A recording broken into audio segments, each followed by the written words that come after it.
So just a few weeks ago, Maximum Football 2019 came out for the Xbox One and the PlayStation 4, and many people really dove into it, whether it's with all the recruiting or the awesome logo creations we've already seen to this point. Some people have already recreated conferences. It's amazing what these people can do with the time and effort, unlike me.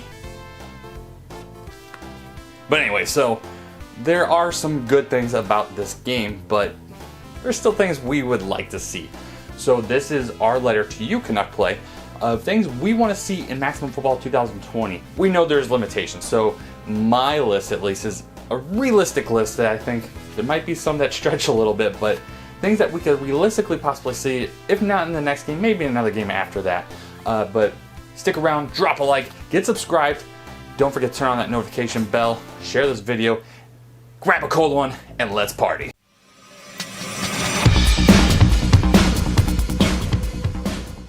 Alright, so this is my wish list of top 10 things I would like to see in Maximum Football 2020. But let's start off with number 10. Number 10, depth charts and stat tracking in-game. Anyone that's seen me stream these games, or even in my review, there is pretty much no depth chart in this game. Number 10 is depth charts and better stat tracking. Now, I put these two together because, let's be honest, I ran out of room on this list, and they kind of go hand in hand, just because of UI improvements that need to be done. In Dynasty mode, you can change your depth charts here, and the depth chart system, while you can kind of get used to it and understand it, it is not very simple, and you really have to go in a very weird way to get through the things. It should be labeled position by position, and that would make it much more seamless and a much more intuitive way to do so. Going into a game, the depth chart, there is none. I mean, unless you want to fix everything by formation. And as you can see on screen, the formation depth charts are impossibly hard to read. So you're kind of guessing here or assuming you know what the depth chart order is.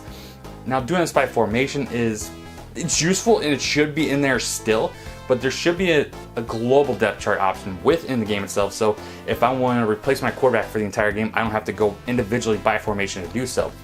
Now, stat tracking, there is no stat tracking in game whatsoever. When you're playing a game, you only get a couple options when you press the pause menu. As you can see here, you just see maybe pass yards, rush yards, and of course your first downs and time possession. That doesn't tell the whole story.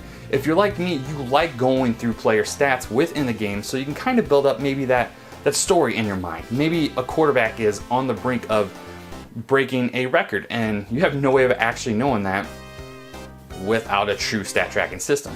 Now, Axis does this very well. You get in-game stats while you're playing, and on top of that, you get a global statistical overlay. When it comes to the pause menu, you can actually go individually and look at everyone's stats by position. This is something that Maximum needs to absolutely do because it's a pretty basic thing in every sports game. Number 9, a better replay system. Now, Maximum does have replay, which is cool, but admittedly it has some flaws. The biggest being is you have a finite amount of time to actually look at these replays. After each play is over, you have an option in the bottom left corner, and it'll correspond to whatever system you have in terms of what button you press, but you only have a few seconds to do so. And the way they need to fix this is easily just like any other sports game. In the pause menu, you have an instant replay option that you can always view until the next snap happens. This will allow you plenty of time to go back and look at your replays, make sure you capture the footage you want to capture, or even just sit there and break down what happened, what went wrong, or maybe just look at that awesome touchdown you just had. Now, that's what I got. Number 8, the ability to manipulate stock logos and community creation. So this is kind of the customization part of the list. Now, the stock logos, there are some really good ones. And in fact, I've already seen some people mentioning that they're going to be getting custom like mini helmets of the logos that are in the game because that's how much they really liked it. And I think that's awesome. Whoever did the logos in this game did a really good job. However, these logos are, as claimed by Canuck themselves, PNG files. So what that means is they're just a picture put in the game. So with the PNG file, you have the ability to have a transparent background. So it works really well with like a helmet or the field itself and just in general, anywhere you put that logo. So you don't have like maybe a black box behind it or a blue box behind it or a white box behind it. Now, I would love the option to customize parts of these logos, and anyone that watched me try to make the Blue Mountain State logo saw how much I was struggling. because there's some good logos in there that would just have fit perfectly, but the color scheme just wasn't matching. Here's my proposal to you, Canuck Play, instead. Give us maybe 4 to 6 options of each logo that have a different color scheme to it. So if I want a black and red bird, for instance, I have that ability to do that. Maybe if I want that bird to be blue and orange, I can do that. If I want it to be green and gold, I can do that. Like, I think they need to have a couple options color-wise so it would work for every team I am, trying to maybe come up with. I think this would be a good step in the right direction to, simplify the whole logo creation process, because for me, I like doing these kind of creations. Yes, they're fun, but it can be a little tedious sometimes. Maybe I just want to, play the game I bought instead of spending all this time creating logos when it took me 3 hours to create this Blue Mountain State, logo.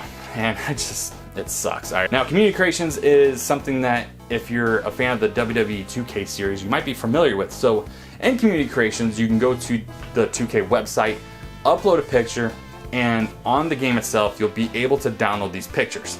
Now, 2K has a lot of money, we know. So they have the ability to have these servers with all these pictures from all these users to just sit there. Now, Canuck Play, a reason why they don't want to do something like this is not only the legalities of it and keeping up with copyrights and stuff like that, but the servers. The server is a big issue and why this would be a hard thing for them to implement. I don't know how realistic it is, but maybe there's a way you can have a private server for a user. So say I want to upload the Packers logo, for instance. And if I do that, I can upload it, but I can't upload it to the internet. So meaning, like, if I upload it, person C over here can't use it, person D over here can't use it, only me, only on my system. This, I think, would bounce off the copyright issues, and moreover, we could look at maybe a finite amount of time to sit in a server. So if you upload a logo, you have 15 minutes to pull it and download it to your system. This would, I think, create the freedom of that server and not allow it to be backed up or have exorbitant costs associated with it. Better UI and play art. And again, this is kind of just a mashup thing too, because play art kind of has to do with the UI. The UI in this game is pretty slow. That just needs to be fixed. I mean, make it snappier. Access just blew Maximum out of the water when it came to how snappy it felt to actually navigate everything. I felt like I was waiting less playing Access than it was Maximum. Every time you go through a different screen, you're waiting on loading times, you're waiting on, frame rate or whatever the case may be. Especially editing players, that's abysmal. Now, play art needs some work, all right? Again, going to Access, it looks clean. I know exactly what's happening. I know who's blitzing, I know who's dropping the coverage, I know who's playing man, and I know who's running post routes, I know who's running a seam, I know who's running drags and stuff like that. It's hard to read. It's really, really small, all right? It's a problem. People hate it. People want that fixed, and the actual play calling mechanic of going through the formations, it just looks like it wasn't finished. Like, you had all the options. You had your aces, you had your gun formation, you had your single back formation. It just doesn't seem, coherent. Just kind of looks like it was just plop, plop, plop, plop, just placed there. All right, moving on. Recruiting improvements. Now, Content Update 2 is coming out, and I mentioned I was going to be doing a video regarding the Content 1 update for Xbox, and I'll wait for that to drop, and it did.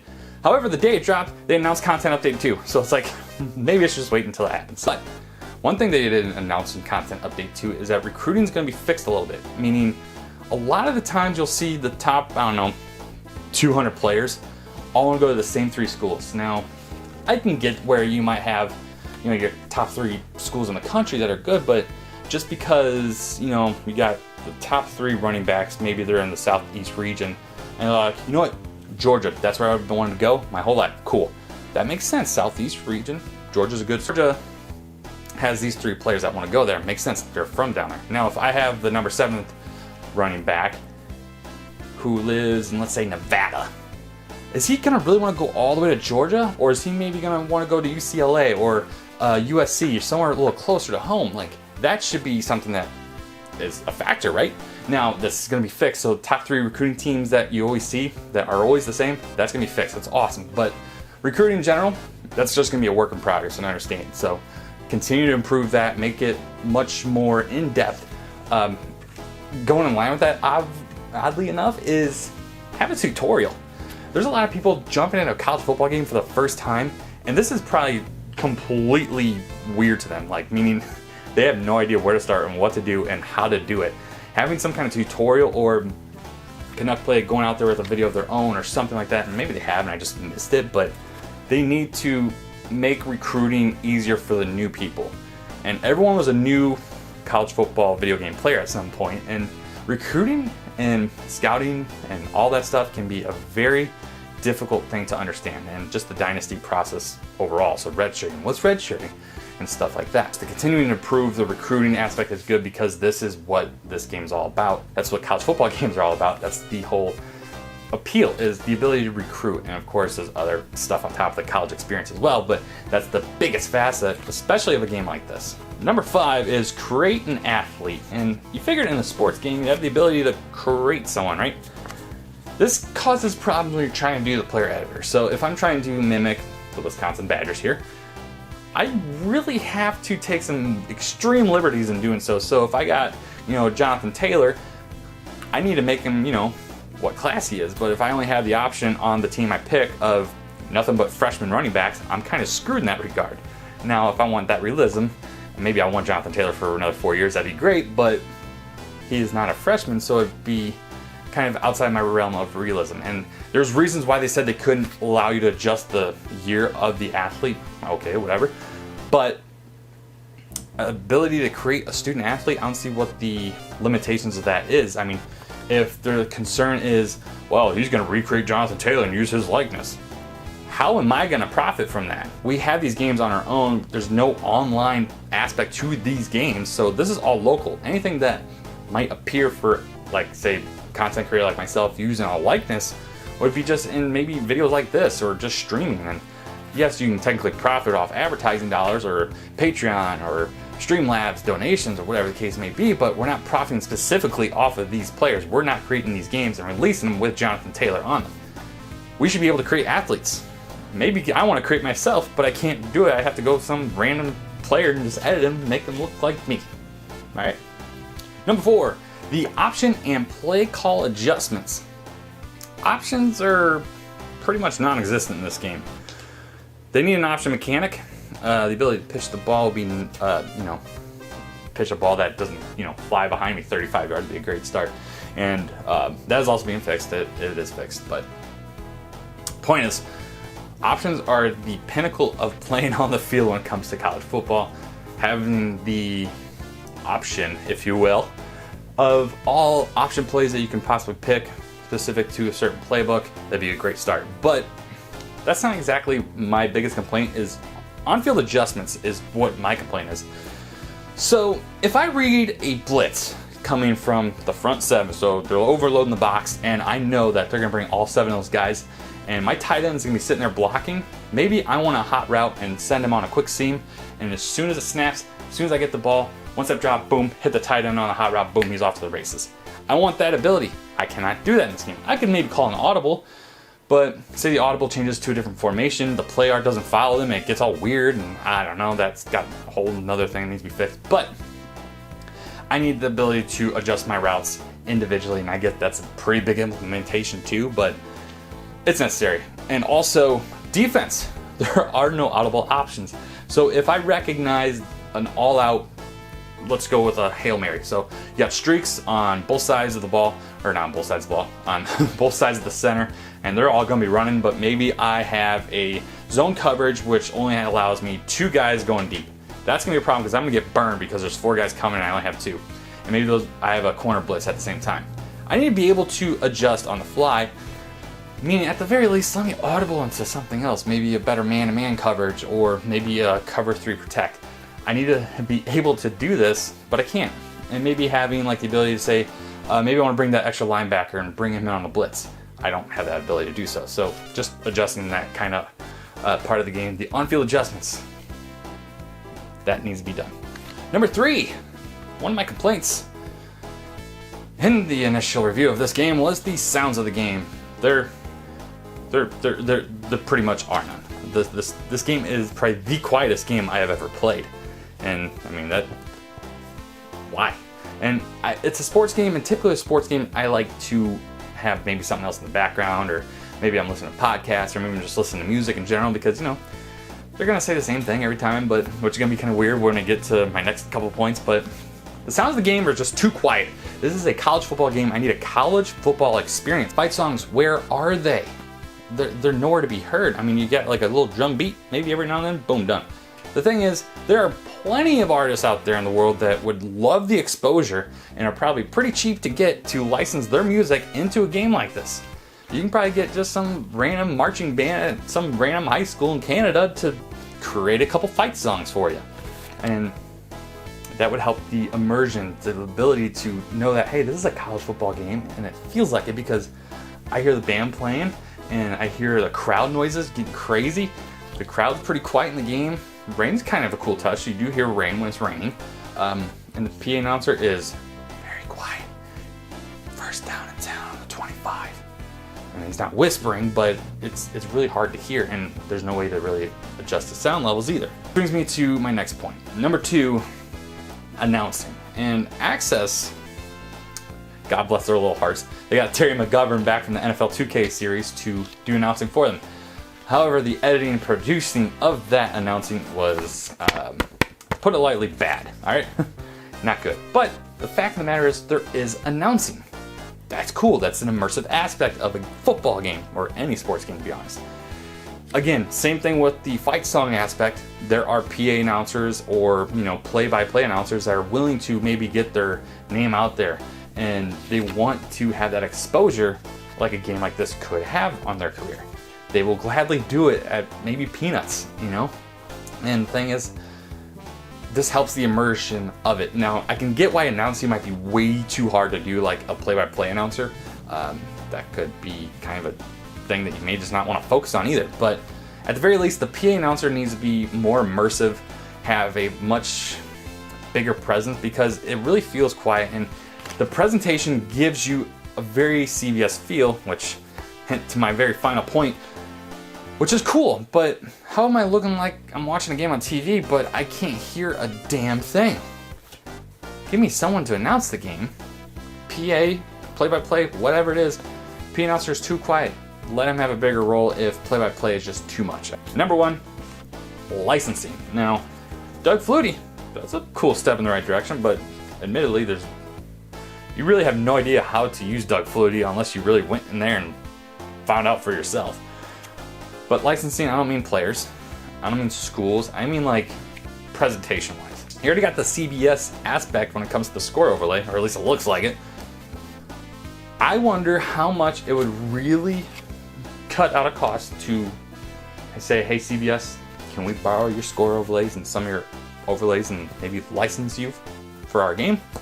Now, I get asking CBS or a TSN, which might be a little more suited to the Canadian team, would be probably impossible for a big time name like CBS or TSN to say, all right, let me look at your game. Oh, okay, no, we don't want our name on it. I get that, cool.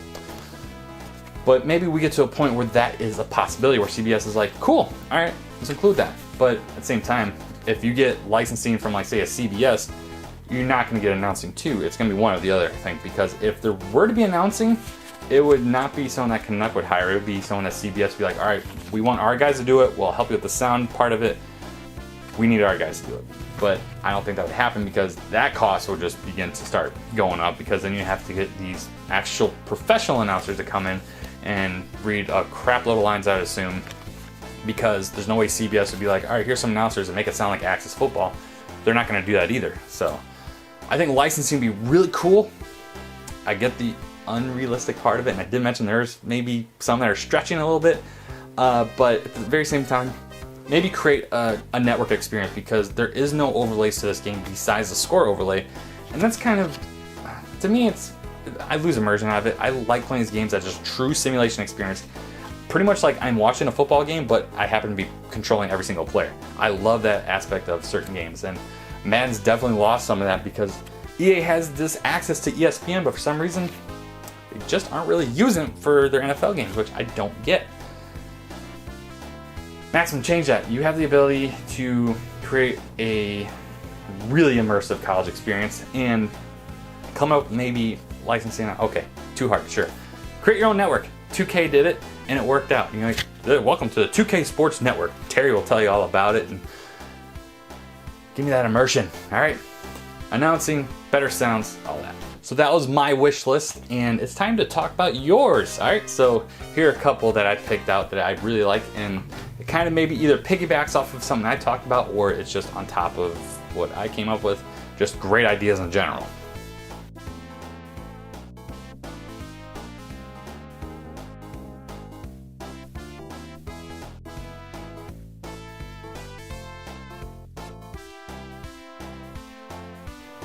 So what did you think? Are my wishes just a little too unrealistic? Are they the step in the right direction, or am I just way off base? What about the communities? Did you like theirs?